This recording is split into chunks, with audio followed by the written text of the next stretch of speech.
So guys, Congressman Ryan Moore has given updates on Trump's plan in ending terrorism against Christians in Nigeria. But before we get into the video, take a look at this headline here. It says, breaking bandits raid secondary school in Kebbi by Vice President kidnapped several students. So guys, this happened last night. This is similar to what happened to Chibok girls under the Tinubu's government. These bad guys stormed a school, a boarding school, carted away with many students by the vice principal. You can see that the insecurity in Nigeria is not ending anytime soon. So we all know that there's been this conversation on whether genocide is happening only against Christians. So this is the method they use in the north. It's more of kidnap. You know, when ransoms are paid, they release. But when you come to the middle belt, they don't kidnap. What they do mostly is to buy the people, push them out of their villages, and then rename the villages and take over. If you've been watching the trend, you'll find out that it's difficult for these guys to enter anywhere in the north and buy people, except for those who target mosque for one reason or the other, that will go there to denote one bomb or the other. So guys, I'm just going to allow you to take a look at this and let me know your thoughts in the comment section below. Please don't forget to subscribe and turn on the bell notification. Society for Civil Liberties and the Rule of Law. More than 7,000 Christians have been killed in Nigeria this year alone. Some 125,000 in the last 16 years, and more than 19,000 churches burned. So let's bring in Congressman Riley Moore, one of the first lawmakers to bring this to national attention. Good to have you on Fox News Sunday. Shannon, thanks for having me on. So I know the president has tapped you and Congressman Tom Cole to look into this. Can you tell us anything about how you'll investigate and what options you may give to the president, or what plans he should have for handling this? Yes, we've already started that investigation, and it's the House Appropriations Committee, and we're working with the other relevant stakeholders in Congress, including the House Foreign Affairs Committee, also working with leadership and their staff as well, to present findings to the president here as soon as we can. And once we have some real ground truth from our perspective, obviously we've been working with the State Department, the NSC as well, and the White House staff, and we're in constant coordination and communication on this issue. But we're going to get to the bottom of this, and obviously the map that you just showed really highlights the tragedy that's going on there, how horrific this is, these killings of these Christians, our brothers and sisters in Christ. But we, and as President Trump has stated, we're going to stop this. Well, he's talked about potentially boots on the ground there, going in guns a-blazing. But I want to read something from Nigeria's president. He says the characterization of Nigeria as religiously intolerant doesn't reflect our national reality. Religious freedom and tolerance have been a core tenet of our collective identity and shall always remain so. Nigeria opposes religious persecution and does not encourage it. He says the picture we're getting here is not accurate. You know, unfortunately, that is completely false. I mean, there are states in Nigeria that have blasphemy laws, people who are facing the death penalty right now for blasphemy against Islam. There's a person currently right now who's held in prison for defending himself from attack from a Muslim militant from the Fulani tribe.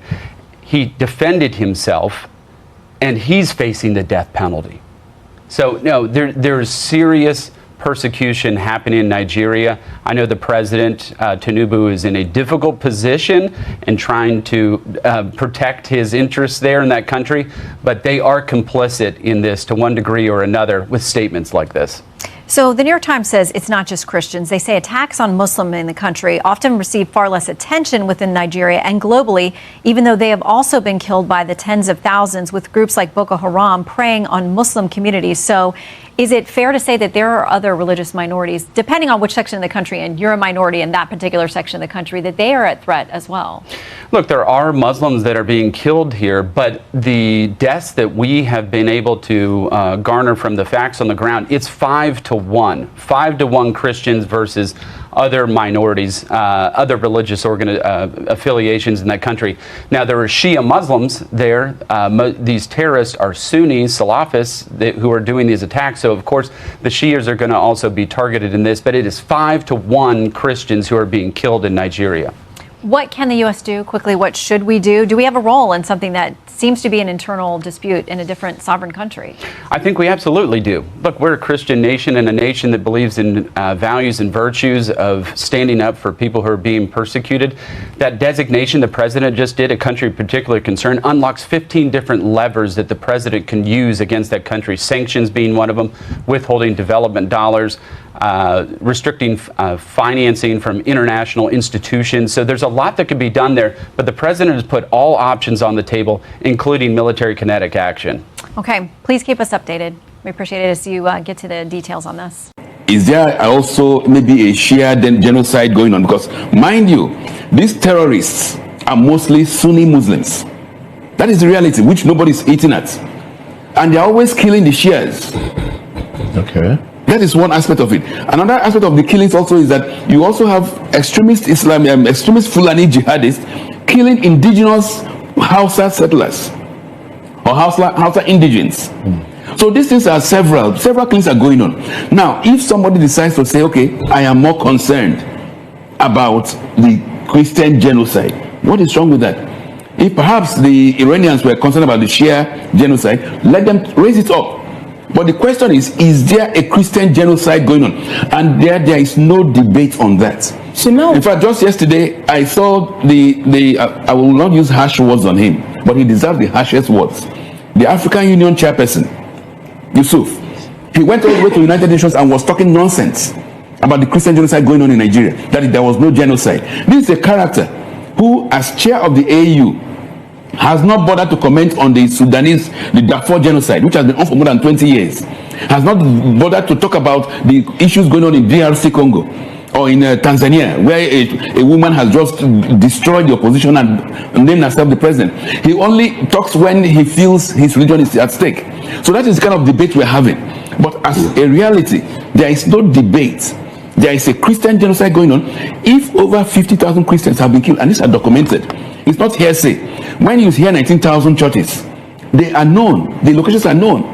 It is preposterous when you have people like Adeboye of the RCCG suddenly saying he cannot make comments, when even his own church had suffered it. But he was able to make comments when Jonathan was in office and talk about a slight increase in fuel price, or when you hear the idiocy in Adefarasi's comments when he says it's only a few people have been killed. Look, we have to call a spade, because we are free here because your family has not been killed or mine has not been killed. But if they were killed, you wouldn't be here debating genocide or no genocide. Barrister Adams, let me come to you. If my memory serves me right, we had a discussion here about a fortnight ago about whether there is genocide in Nigeria. And at that point, if my memory serves me well, you were of the opinion that, well, there might be killings in Nigeria, but that there is no genocide. I hope I'm right on that. Now, the United States government, having redesignated Nigeria as a country of particular concern, because that, according to them, there is killings of Christians, in fact, genocidal killings of Christians in Nigeria. Between then and now, how much has your position changed on this issue? Bearing in mind that, look, we have information that over 50,000 Christians have been murdered since 2009 by global watchdogs. you see, I just want to make a correction. What I said that the last time I was here was that genocide does not need to happen to millions of people killed before you refer to it as genocide. Okay. I think I cited the Genocide Act, United Nations Genocide Act that says, that was in 1948. Yeah, okay. That said, if there's a systemic killing or murder or extermination of a group of persons, either based on ethnic, religious, or political affiliation, by a particular person, is genocide. In Yugoslavia, you saw what happened in Yugoslavia. Okay. In Rwanda, you saw what happened in Rwanda, where the Hutus and Tutsis were against each other, whatever. There were those who prepared those kind of, carnage and murder, because based on ethnic affiliations, you just come out. So I describe what is happening in Nigeria today as, genocide to a particular, people. Okay. But whether it is based on religious whatever, or on ethnic, tribal, whatever, that is one question we need to answer now. Okay. Now look at it. I will quote something from a pastor. I listened to him quite recently, about 2 days ago. He said, help me understand your perspective. God is not a Christian. If God is a Christian, who answers the prayers of the Muslims? If Christianity is the only way, heaven will be empty. He went further to say, God is the father and the creator of those who founded religion. God is not religion and does not belong to any religion. That is a pastor I listened to. Okay. He was making this assertion. That drew my attention. And I asked myself, I said, well, this is another visa or perspective to what this particular whatever is. I want to chronicle this, how it happened. Whatever we call Christian genocide or genocide of the minority, tribes in Nigeria today. Let me start with the Constitution first of all. Your 1999 Constitution has created room or maybe division that can, accentuate genocide.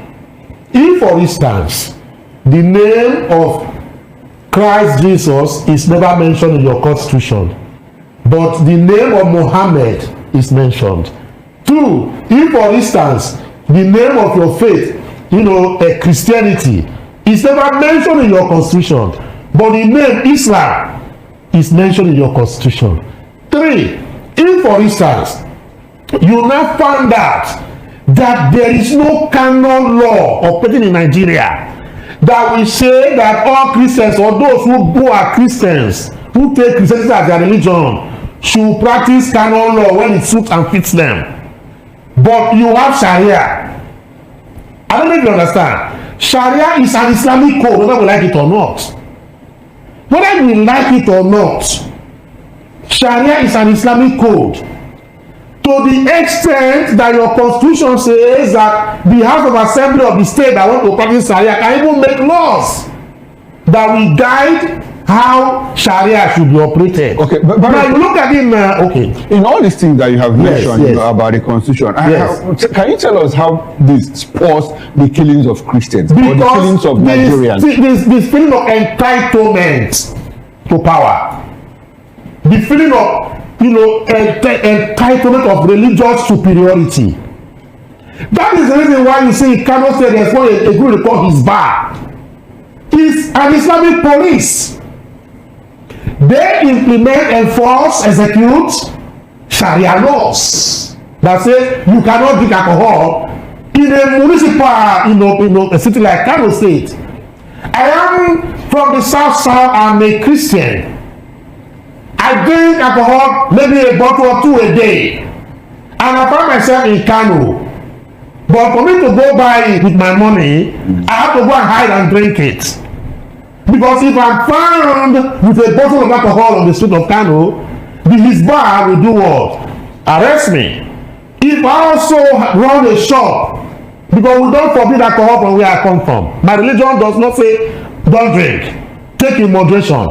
And I want to open a place in Kano or Kaduna or Sokoto to run a liquor shop. I've obtained my license and I want to operate it. The Hizbah will come and close it down and say you cannot do this. Is that not entitlement of religious superiority? Okay, but I understand your point. I would like for us to reduce this discussion, to the point of genocide, killing. That is what I'm saying. So is it these people? Okay, these codes now. Yes. Give a certain group of people an entitlement. Energize them. Otherwise, why can Iswa? Why should Boko Haram say they want to Islamize Nigeria? If there's no foundation for them to do that, how can a Muslim get up from the north and say he wants to Islamize Nigeria?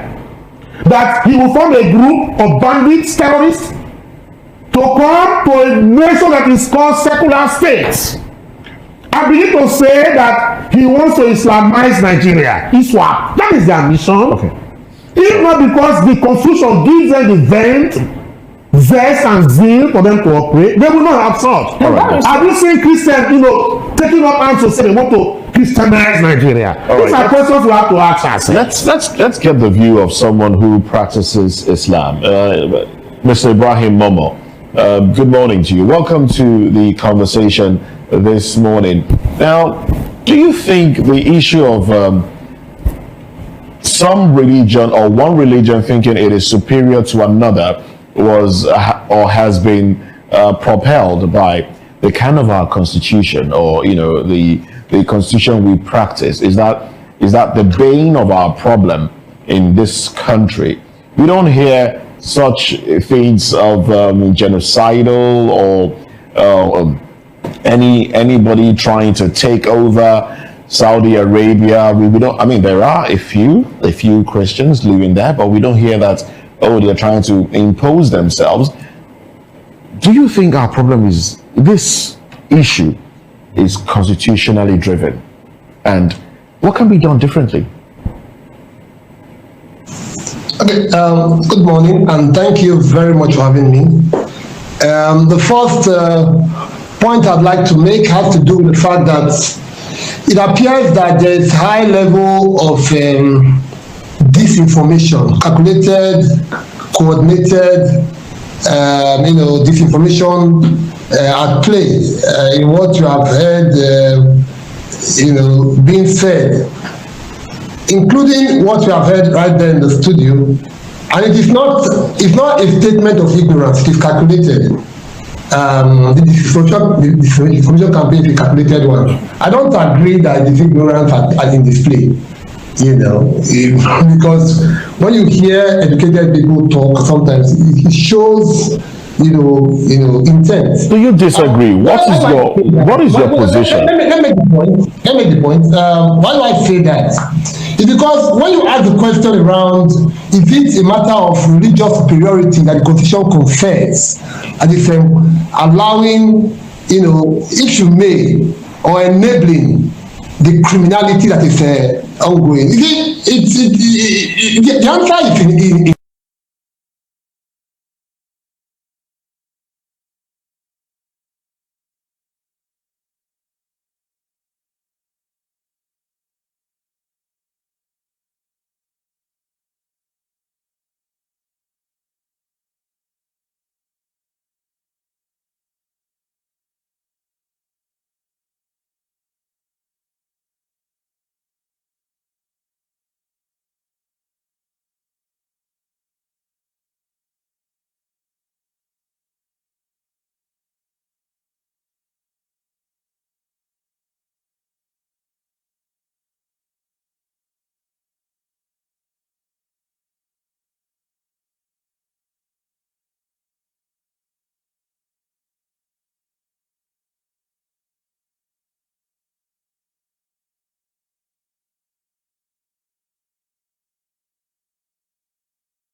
For that to confuse now when you say are we having a selective amnesia, or is it we are the ones actually confusing ourselves on this table, or rather Nigeria as a person or the country making all those things to come up the way it is. When I asked this question, I asked it in the sense that I think it was in Sokoto State that a particular girl was lynched. She was killed. She was set ablaze. And Niger State also, another thing like that happened just this year, 2025. on the notion of that they decided, or that the people that was killed, the girl that was killed, was because of a statement she made on the school group WhatsApp about the prophets, and the lady that was killed in Niger State also was because of the way she disposed herself still, and all this borders on what? On going against the Sharia law. Like Barrister pointed out, if you're to get yourself somewhere in the north, in the core north, you know, where we have the Sharia law also, it's a thing. And when the likes of Sheikh Ahmed Gumi was talking, he said something in Turkey. He said that Christians, especially those residing within the Middle Belton region of Nigeria, are trying their best to malign the move or the talk or permutation about, you know, Islamizing or making Nigeria to be an Islamic state. Isn't that point to the level of religious superiority being practiced by some people in a secular state? There are two things you have said correctly.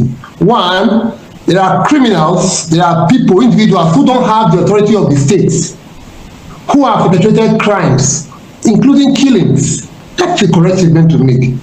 If that's constitutionally enabled, a criminal, that's one. If those criminals, were they empowered by the Constitution to do what they have done? Also in that same vein, are these the only religiously motivated criminal killings and other criminal conducts? When we don't see those individuals in court and we don't see them in the prison, you know, some people will still allude. The guys do not see them. That's what you're saying? Should I recount those incidents for you? How can a journalist not see them? It's not possible. It's not possible.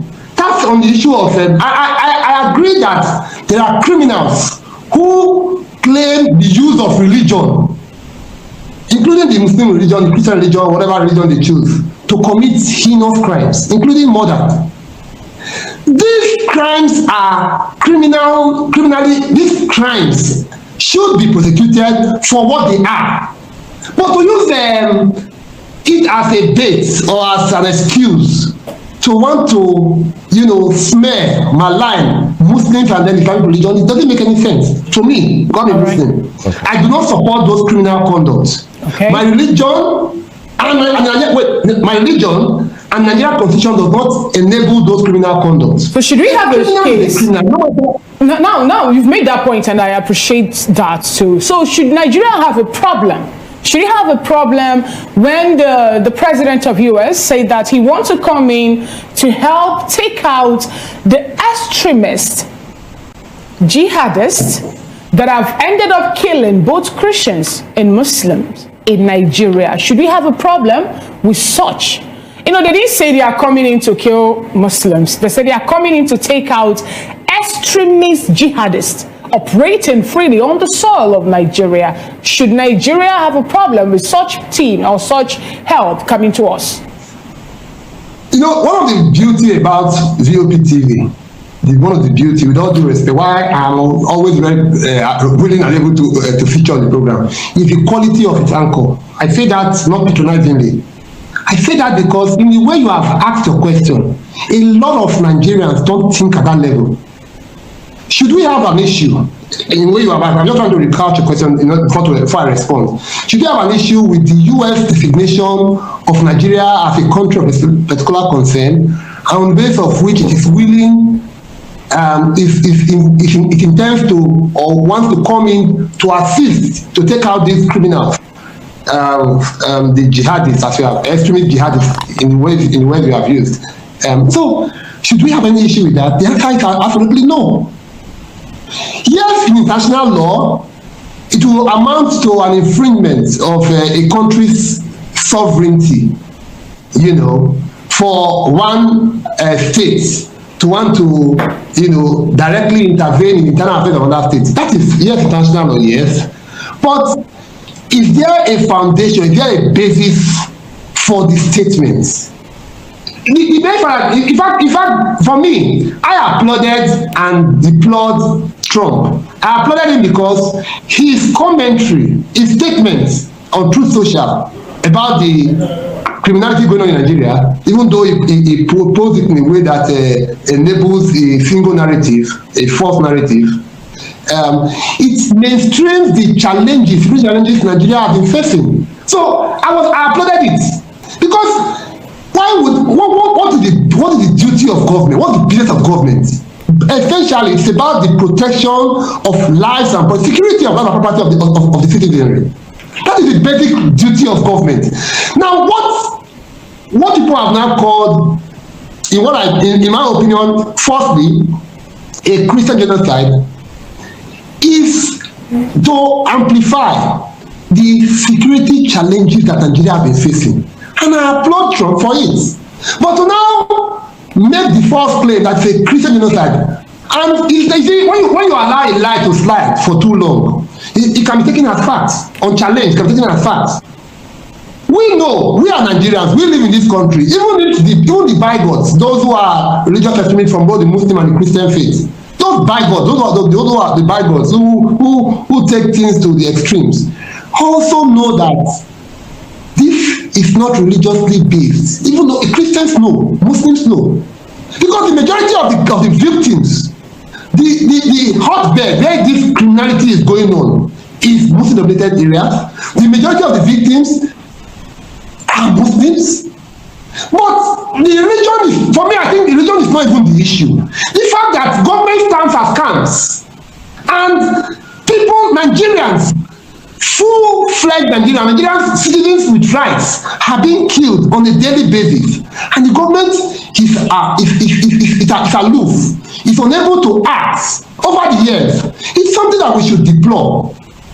All Nigerians, all men of culture should deplore. What is the purpose of government if you cannot secure the life and property of the people? What is the purpose of government? But now we have a common security challenge, but people are now trying to mine it for some primordial sentimentalism, for some, Islamophobic or, So guys, Nigerians have been reacting to what is going on in the country. You can see that there's no sign of terrorism ending in Nigeria, and instead of the Tinubu's government to accept that the country has security-related challenges and that we need help from the US. You can imagine if Tinubu had humbled himself to tell the United States that yes, that actually we have challenge, that we need help. The United States would have come up with plan on how to assist Nigeria to defeat terrorism. Every day more people are dying. Every day people are being displaced. Every day unbelievable things are happening in Nigeria. So guys, this is what we are seeing in this country. Nigerians have been reacting to this latest news, and you can imagine it is not going to end anytime soon. I'm just going to allow you to take your time and drop your reaction in the comment section below. Anyway, let me take this headline. This person said, what we call Fulani killers headmen are part of an Islamic terrorist network using kidnapping ransom to fund terrorism. How many Fulani kidnappers have you seen using ransom money to buy luxury cars? Instead, most of them fund most of the funds are directed towards buying weapons and ammunition for further their jihadist agenda targets more Christians in Nigeria. Analyst Folorunsho is saying this. So guys, this is what is happening in Nigeria, that these Fulani headsmen, and if you check for those who say Muslims are being killed, I've not seen where the Fulani headsmen are killing Muslims, to be sincere. Even if they are killing Muslims, it's more of like the Hausa Muslims who they believe they are just moderate Muslims. We have seen most times they go to all these schools, they abduct girls, and then when negotiations are carried out, they release them. But when you come to Middle Belt, they go ahead to buy the people.